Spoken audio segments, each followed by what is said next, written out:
ಅಕ್ರಮ ಮರಳು ಗಣಿಗಾರಿಕೆಗೆ ತಗ್ಗಿದ ಬಲಿಯಾದ ಯುವಕನ ಜೀವ. ನದಿಗೆ ಈಜಲು ಹೋದ ಯುವಕನೊಬ್ಬ ಅಕ್ರಮ ಮರಳು ದಂಧೆಕೋರರ ಮಾಡಿದ್ದ ತಗ್ಗಿನೊಳಗೆ ಬೀಳುವ ಮೂಲಕ ಮೃತಪಟ್ಟ ಘಟನೆ ತಾಲೂಕಿನ ಕೊಳ್ಳೂರು ಗ್ರಾಮ ಪಂಚಾಯಿತಿ ವ್ಯಾಪ್ತಿಯ ಟೊಣ್ಣೂರು ಗ್ರಾಮದಲ್ಲಿ ನಡೆದಿರುವುದು ತಿಳಿದುಬಂದಿದೆ. ಮೃತ ಯುವಕನನ್ನು ಗೌಡಪ್ಪನೆಂದು ಗುರುತಿಸಲಾಗಿದ್ದು, ಯುವಕನ ವಯಸ್ಸಿನ್ನು 18 ಎಂದು ಗ್ರಾಮದ ಜನರು ಮಾತನಾಡಿಕೊಳ್ಳುತ್ತಿದ್ದಾರೆ. ನದಿ ಪಾತ್ರದ ಹಳ್ಳಿಗಳ ಜನರ ಬೇಸಿಗೆಯ ಕಾಲದಲ್ಲಿ ನದಿಯಲ್ಲಿ ಈಜು ಮತ್ತು ಸ್ನಾನಾದಿ ವಾಡಿಕೆಗಳನ್ನು ಇಟ್ಟುಕೊಂಡಿದ್ದು, ಮೃತ ಯುವಕ ಗೌಡಪ್ಪ ಎಂದಿನಂತೆ ಇಂದು ಮಧ್ಯಾಹ್ನ 3 ಗಂಟೆಯ ಸಮಯದಲ್ಲಿ ನದಿಗೆ ಈಜಾಡಲು ಸ್ನೇಹಿತರೊಂದಿಗೆ ಹೋಗಿದ್ದಾನೆ. ಹೀಗೆ ನದಿಗೆ ಈಜಾಡಲು ಹೋಗುವುದು ನದಿ ಪಾತ್ರದ ಗ್ರಾಮಗಳ ಯುವಕರ ಹವ್ಯಾಸ. ಆದರೆ ತಾಲೂಕು ಮತ್ತು ಜಿಲ್ಲಾಡಳಿತಗಳ ವೈಫಲ್ಯದಿಂದ ಈ ದುರ್ಘಟನೆ ಸಂಭವಿಸಿದೆ ಎಂದು ಗ್ರಾಮಸ್ಥರು ಆಕ್ರೋಶ ವ್ಯಕ್ತಪಡಿಸುತ್ತಿದ್ದಾರೆ. ಕಳೆದ 1-2 ವರ್ಷದಿಂದ ಈ ಟೊಣ್ಣೂರು ಗ್ರಾಮದ ಬಸನಗೌಡ ಪಾಟೀಲ ಎನ್ನುವವರ ಜಮೀನಿನ ವ್ಯಾಪ್ತಿಯ ನದಿ ತೀರದಲ್ಲಿ ಅಕ್ರಮ ಮರಳು ದಂಧೆ ಆರಂಭವಾಗಿತ್ತು.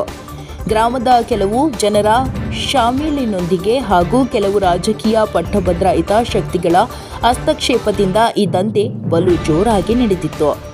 ಈ ಅಕ್ರಮ ಮರಳುಗಳ್ಳತನದ ದಂಧೆಕೋರರನ್ನು ನದಿಯನ್ನು ಜೆಸಿಬಿಗಳಿಂದ ಹೆಗ್ಗಿಲ್ಲದೆ ತೋಡುವ ಮೂಲಕ ಕಂದಕ ಅಥವಾ ತಗ್ಗುಗಳನ್ನು ನಿರ್ಮಿಸಿದ್ರು. ಇಂದು ನದಿಗೆ ಈಜಲು ಹೋದ ಯುವಕ ಆಕಸ್ಮಿಕವಾಗಿ ಈ ತಗ್ಗಿನಲ್ಲಿ ಬೀಳುವ ಮೂಲಕ ಮೃತಪಟ್ಟಿದ್ದಾನೆ. ಕುಟುಂಬಸ್ಥರ ಆಕ್ರಂದನ ಮುಗಿಲು ಮುಟ್ಟಿದೆ. ಮೃತ ಯುವಕ ಗೌಡಪ್ಪನದು ಟೊಣ್ಣೂರು ಗ್ರಾಮದ ಬಡ ಕುಟುಂಬ ಎಂದು ಹೇಳಲಾಗುತ್ತಿದೆ. ವಾಲ್ಮೀಕಿ ಜನಾಂಗಕ್ಕೆ ಸೇರಿದ ಈ ಯುವಕ ಕುಟುಂಬದ ಜವಾಬ್ದಾರಿಯನ್ನು ವಹಿಸಿಕೊಂಡು ನಿರಂತರ ದುಡಿಯುತ್ತಿದ್ದ. ಯುವಕನ ಮರಣದಿಂದ ಕುಟುಂಬಕ್ಕೆ ಬರಸಿಡಿಲು ಬಡಿದಂತಾಗಿದೆ. ಯಾರೋ ಮಾಡಿದ ತಪ್ಪಿಗೆ ಇನ್ಯಾರೋ ಬಲಿಯಾಗುವುದು ಯಾವ ನ್ಯಾಯ? ಹಣ ಮಾಡಿಕೊಂಡವರು ಸಾವಿನ ಹೊಣೆ ಹೊರಬಲ್ಲರೆ ಎಂದು ಗ್ರಾಮಸ್ಥರು ಹೇಳುತ್ತಿದ್ದಾರೆ.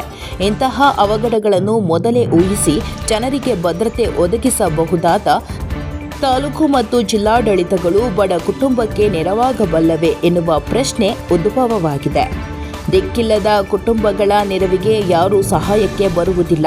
ಮಗನನ್ನು ಕಳೆದುಕೊಂಡ ನಮ್ಮ ಮನೆ ಸ್ಮಶಾನ ಎಂದು ಕುಟುಂಬಸ್ಥರು ಆಕ್ರೋಶ ವ್ಯಕ್ತಪಡಿಸುತ್ತಿದ್ದಾರೆ.